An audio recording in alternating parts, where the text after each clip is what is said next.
जी मैं वोटर हूं और मैं आया हूं, मैं अपना शनाख्ती card election commission of Pakistan के नुमाइंदे को दे रहा हूं। इन्होंने वेरीफाई किया। फिर मैं यहां पे आता हूं, यहां पे प्रिजाइडिंग ऑफिसर खड़े हैं। प्रिजाइडिंग ऑफिसर मेरा आईडी कार्ड चेक करते हैं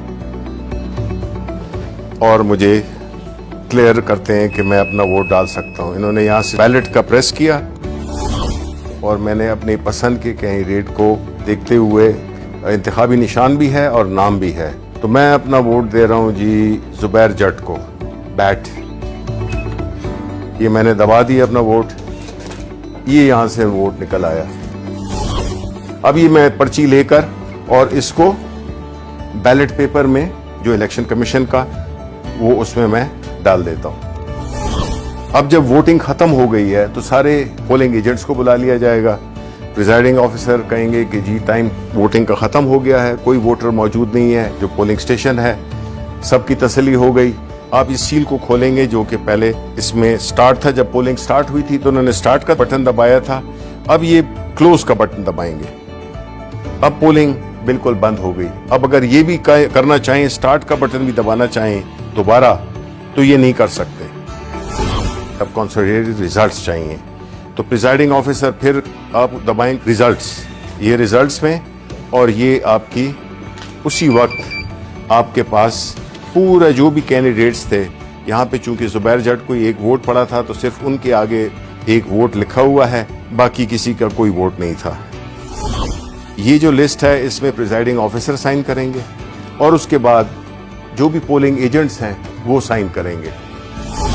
हमने फिर एक एप्लीकेशन डेवलप की है जिसमें कि जो QR कोड है उसको जो प्रिजाइडिंग ऑफिसर है उसके पास उसकी एप्लीकेशन होगी, वो उसको स्कैन करेगा। अब किसी और आम फोन पे करें आप, अब ये है जो एप्लीकेशन के साथ है, वो जो ही किया है आपने देख लें कि वही रिजल्ट जो कि इसके हैं वही रिजल्ट आए हैं। इसको हमने रिले करना है वापस इलेक्शन कमीशन ऑफ पाकिस्तान के हेडक्वार्टर को। वो फिर एक टेक्नोलॉजी जिसको कि ब्लॉकचेन टेक्नोलॉजी कहते हैं, उसके इस्तेमाल से कुछ सेकंड में ये जो है तो रिले हो जाएगी और पहुंच जाएगी एक बहुत ही छोटी फाइल की सूरत में, किलोबाइट्स में मेरा ख्याल है, किलोबाइट्स में पहुंच जाएगी। तो ना सिस्टम बैठेगा और ना कोई और कॉम्प्लिकेशन आएगी।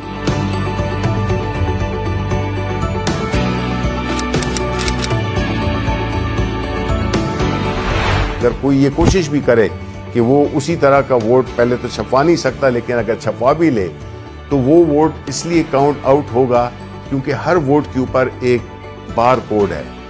वो बार कोड जब आप स्कैन करते हैं तो वो आपको सिर्फ एक इंफॉर्मेशन देगा, सिर्फ ये बताएगा कि ये इस पोलिंग स्टेशन का बैलेट पेपर है। तो हमें जब पोस्ट ऑडिट इलेक्शन किसी को एतराज हो सकता है तो तब भी ये इंफॉर्मेशन के टाइम और जो पोलिंग स्टेशन है सिर्फ उसकी इंफॉर्मेशन होगी, जो कि सबको दिखाई भी जा सकती है। ब्लॉकचेन टेक्नोलॉजी का जो बुनियादी कॉन्सेप्ट है वो यही है कि उसको चूंकि मल्टीपल उसकी लेजर्स होते हैं तो उसको कोई चेंज नहीं कर सकेगा, ऑल्टर नहीं कर सकेगा। तो इसलिए जो मसला था RTS का, जिसकी वजह से इसको इस पूरे अमल को एक बदनामी का सामना करना पड़ा, उसका हल भी हमने निकाल दिया है। जब एक वोट डल जाए तो ये मशीन डीएक्टिवेट हो जाती है और जब तक के बैलेट का बटन न दबाएं प्रिजाइडिंग ऑफिसर, वो जो इजाजत थी वो एक ही वोट के लिए थी।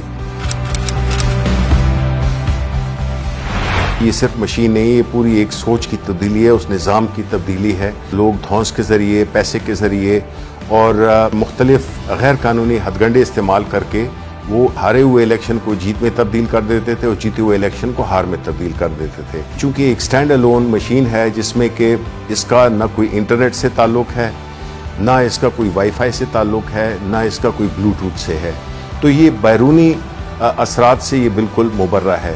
दूसरी बात यह है कि इस मशीन में कोई ऑपरेटिंग सिस्टम नहीं है, जिसकी वजह से इसमें ना बग्स डाली जा सकती हैं, ना इसको हैक किया जा सकता है। जो कोई बदउनवानी हो सकती है या कोई शैतानी हो सकती है कि कोई इसमें एल्फी डाल दे बटन्स में, तब भी इसकी मशीन की परफॉर्मेंस में फ़र्क नहीं पड़ेगा। कोई कील लगाने की कोशिश करे तो भी नहीं होगा, पिन लगाने की, पानी फेंकने की, कोई और लिक्विड फेंकने की, इसकी परफॉर्मेंस को बिल्कुल अफेक्ट नहीं कर सकता।